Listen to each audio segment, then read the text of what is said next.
नमस्कार, स्वागत है आप सभी का आपके अपने ऑनलाइन इंस्टीट्यूट निशांत ज्ञान के यूट्यूब प्लेटफॉर्म पर। मैं नितिन उपाध्याय आप सभी साथियों का स्वागत करता हूं, अभिनंदन करता हूं आज के अपने इस वीडियो में। मित्रों, आज के वीडियो का टॉपिक मैंने 2-3-4 क्वेश्चन लिए हैं आप सभी के। लगातार आप लोग जो है हमसे एक चीज़, कुछ बच्चे हमसे कह रहे थे कि भैया आप मैथ नहीं पढ़ाएंगे क्या। देखिए 21 बैच के चतुर्थ सेमेस्टर के छात्र अगर आप हैं तो मैंने 17-18 वीडियो अपलोड किए हैं, आप वो सभी चीज़ें देख चुके होंगे। अब आपको प्रैक्टिस करनी है, 2-3 चैप्टर छूटा हुआ है, उसे भी हम कभी ना कभी 2-3 वीडियो 4 वीडियो दे करके कंप्लीट कर देंगे। ठीक है, प्रैक्टिस आपको करनी है, जितनी प्रैक्टिस आप करेंगे आपके लिए फ़ायदेमंद होगा।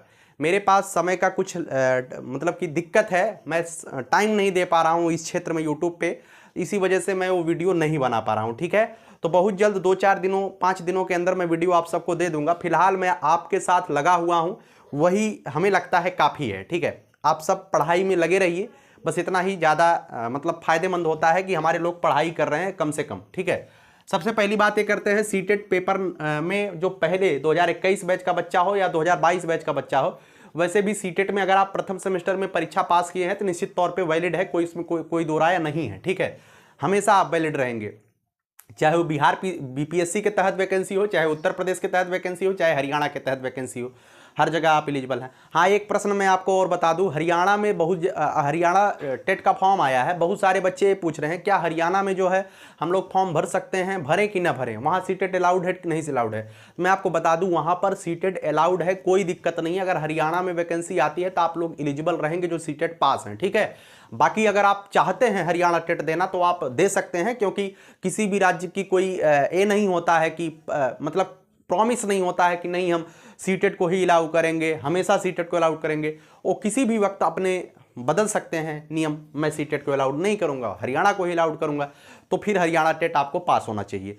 तो अगर आपको लगता है कि हरियाणा बदलाव कर सकता है तो आप जाइए पेपर देने, नहीं तो मेरे ख्याल से यही है कि आप हरियाणा टेट ना ही दें। सीटेट अगर आपने पास है तो कोई दिक्कत नहीं है, हरियाणा में बदलाव नहीं होने वाला है फिलहाल के लिए। ठीक है, चलिए सबसे पहले बात करते हैं, अगर आपका 90+ है दोबारा से पेपर देना चाहिए कि नहीं देना चाहिए। जो उत्तर प्रदेश में 1/4 वाला मैटर है, ठीक है, इस बात को मैं बता दूं, अगर कोई भी बच्चा 90 के ऊपर पाया है एक बार में, तो अगर वह सीटेट दोबारा से देना चाहता है तो मैं उसे इंश्योर करूंगा 100% आपको दोबारा से सीटेट देना चाहिए। ठीक है, 100% आपको दोबारा से सीटेट देना चाहिए, और सीटेट की परीक्षा में आपको जो है कोशिश करना है 100 के ऊपर नंबर लाने का। ठीक है, 100+ अगर आपका रहेगा तो आप कहीं ना कहीं सेफ जोन की श्रेणी में रहेंगे। क्यों? क्योंकि 1/4 का मैटर ये बहुत नॉर्मल मैटर नहीं है। अगर आने वाले समय में ऐड ऑन कर दिया गया तो संभावनाएं निश्चित तौर पे आपके सामने समस्याएं उत्पन्न हो सकती हैं। तो आप हमेशा, अगर आपका 100 से नीचे नंबर है तो आप प्रयास करिए 100 के ऊपर उसे बनाइए, जितना ज़्यादा हो सकता है 100 के ऊपर चला जाएगा तो कोई टेंशन नहीं रहेगी। 80 का कोई बच्चा 95, 96, 97 पाया है, दिक्कत नहीं है, लेकिन जनरल और ओबीसी के बच्चे 100 के ऊपर लेके जाएंगे तो उन्हें दिक्कत नहीं होगी। 100 के नीचे रहेंगे तो 1/4 आने के बाद दिक्कत हो सकती है। ठीक है, अब कुछ लोग कहेंगे जुड़ेगा कि नहीं जुड़ेगा। भाई जुड़ेगा या नहीं जुड़ेगा इसमें कोई दिक्कत नहीं है। ठीक है, अब आपके ही जिले में पेपर हो रहा है, 1200 रुपया फीस लग रहा है, इतनी बड़ी आप मतलब कि आपका फ्यूचर बनने वाला है, तो आप फीस दीजिए, आप अपने ही जिले में पेपर होगा, मुख्यालय पेपर दे दीजिए, बहुत ज़्यादा दिक्कत नहीं होगी। पहले तो बहुत दूर दूर सेंटर जाते थे, तो पेपर आप लोग दे लीजिएगा। दूसरी बात करते हैं बीपीएससी टीआरई में अपेयरिंग को उम्मीद। अतुल जी ने जो है, मैंने एक वीडियो के माध्यम से 21 बैच का बच्चा लगातार हमारे पास ये मैसेज कर रहा है भैया 6 to 8 में हमको मौका मिलेगा कि नहीं मिलेगा। देखिए, मैं नहीं कह सकता हूं कि आपको मौका मिलेगा कि नहीं मिलेगा, लेकिन अगर आप परसेंटेज की बात करते हैं, भैया परसेंट बताइए हमको मौका मिलने वाला है कि नहीं मिलने वाला है, तो मैं यही कहूंगा कि जब तक जो है अतुल प्रसाद जी जो वहां के जो है बीपीएससी के चेयरमैन हैं, उन्होंने बता दिया कि बीपीएससी टीआरई 2 में जो है मौका नहीं दिया जा रहा है अपेयरिंग के कैंडिडेट को। ठीक है, लेकिन अगर आप लोगों को लगता है कि बहुत सारे लोग वीडियो बना रहे हैं यूट्यूब पर, आपको मौका मिल सकता है, उप मुख्यमंत्री तेजस्वी यादव ने आश्वासन दिया है, गुरु रहमान ने आपका मतलब जितने भी लोग हैं, हर कोई जो है सीटेट का समर्थन कर रहा है, तो कहीं ना कहीं जितने भी लोग हैं वो सीटेट का समर्थन कर रहे हैं, तो निश्चित तौर पे उसका कोई ना कोई सकारात्मक प्रभाव तो जरूर पड़ने वाला है। अब क्या होगा कैसे होगा वो आने वाला समय ही बताएगा, लेकिन अभी भी हम कह सकते हैं कि उम्मीद बनी हुई है, क्योंकि बहुत सारे बच्चे जो है लगातार वहाँ पे डटे हुए हैं, और बहुत सारे लोगों के माध्यम से सीटेट अपेयरिंग को और डिग्री अपेयरिंग मतलब सीटेट बीएड दोनों अपेयरिंग को जो है वहाँ पे मौका देने की बात कही जा रही है, और देखिए क्या होता है। लेकिन फिलहाल आपको तो एक सिरे से नकारा गया है, लेकिन एक कहीं ना कहीं उम्मीद बन सकती है। ठीक है, अगर आप परसेंटेज की बात करें तो मैं यही कहूँगा कि 90% तो नहीं है। ठीक है, 90% तो नहीं है, लेकिन 10% आपकी उम्मीद अभी भी है, क्योंकि बच्चे जो है उम्मीद नहीं छोड़े हैं। क्योंकि अभी कल की ही बात है, उप मुख्यमंत्री तेजस्वी यादव ने आपके पक्ष में अर्थात सीटेट अपेयरिंग के पक्ष में कहा है कि बातचीत चल रही है, बहुत जल्द सकारात्मक परिणाम आप सबके बीच आ जाएगा। अब क्या होता है, कैसे होता है, देखिए मेरा ये मानना है कि भाई हो जाए, जो मेहनत करेगा, भले ही कैंडिडेट बढ़ेंगे लेकिन जो मेहनत करेगा उसको नौकरी मिल जाएगी। ठीक है, इसमें लक की बात नहीं है, जो मेहनत करेगा, ईमानदारी से प्रयास करेगा, 10 सीट में भी 1 सीट पाएगा और 10,000 सीट में भी 1 सीट पा जाएगा। ठीक है, और जो नहीं करेंगे भाई, जो सीटेट अपेयरिंग है भाई, उसको सीटेट भी देना है, वो परीक्षा भी देनी है, कहीं ना कहीं उसके लिए और प्रेशर रहेगा। ठीक है, मौका दे देना चाहिए।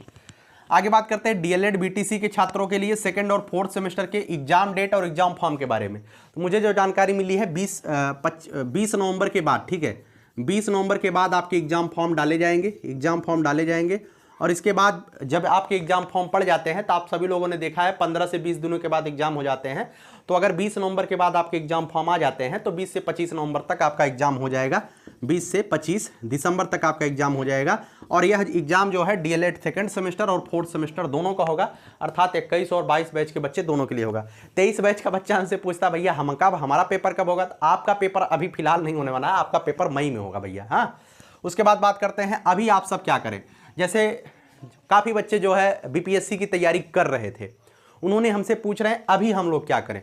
देखिए अभी भी आप सबके बीच उम्मीद है। कुछ लोग हमको कहेंगे भैया आप उम्मीद क्यों दे देते हैं, यही वादा तो कहीं ना कहीं दिल दुखाता है। ठीक है, कभी भी किसी से वादा नहीं करना चाहिए या किसी से कमिटमेंट नहीं करना चाहिए, ऐसा होने वाला है। मैं कह दिया हूँ, इससे मुझे थोड़ा सा अंदर से दुख होता है यार, क्यों मैंने कहा और क्यों इन लोगों के दिमाग में ये चीज़ डाला। ठीक है, ना ही मिलते ना ही ऐसी बात होती, बिछड़ने की बात ही क्यों होती अगर मिलते नहीं।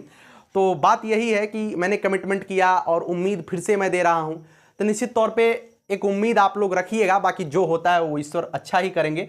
अभी आप लोगों को क्या करना चाहिए मैं बता दूं, 4-6-10 दिन नहीं लगेंगे, ज़्यादा से ज़्यादा 2-4 दिन लगेंगे, सब चीज़ें स्पष्ट हो जाएंगी।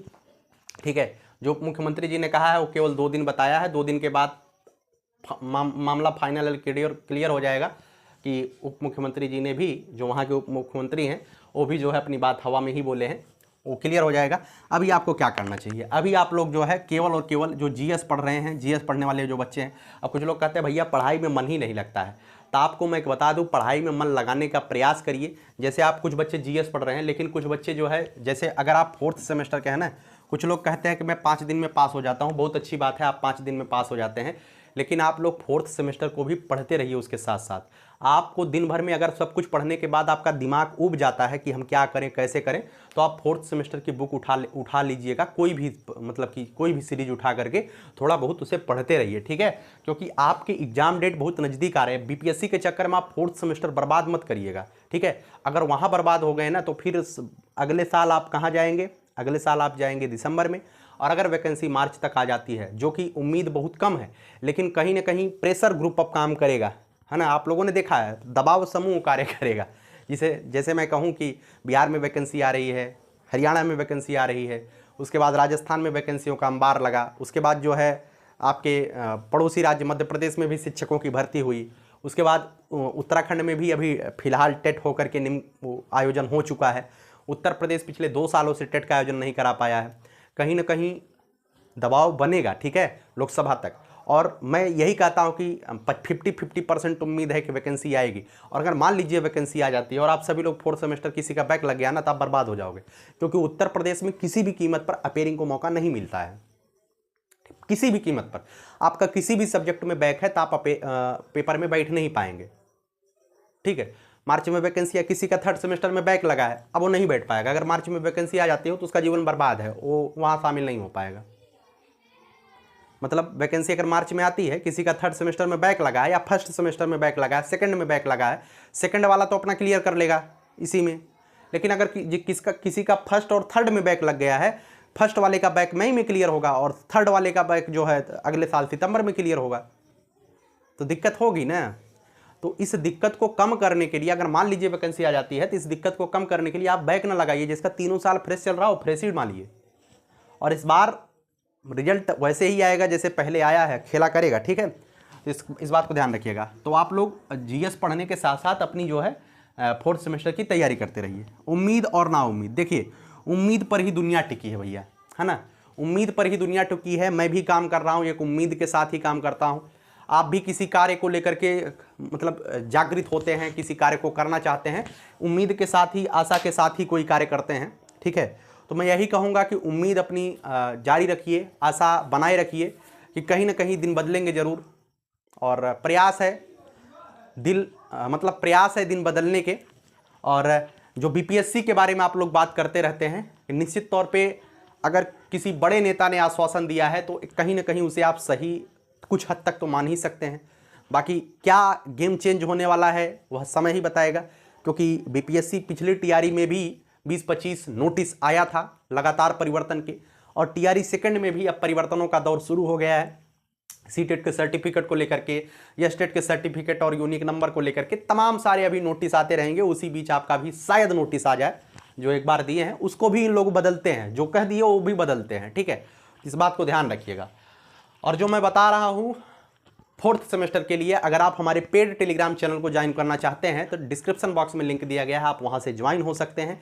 मैं वहां पे केवल और केवल सीरीज के माध्यम से और अपने पूर्व 6 वर्षों के डीएलएड के क्षेत्र में अनुभवों के माध्यम से आप सबका मार्गदर्शन करता हूं कि आपका किसी भी सब्जेक्ट में बैक न लगने पाए।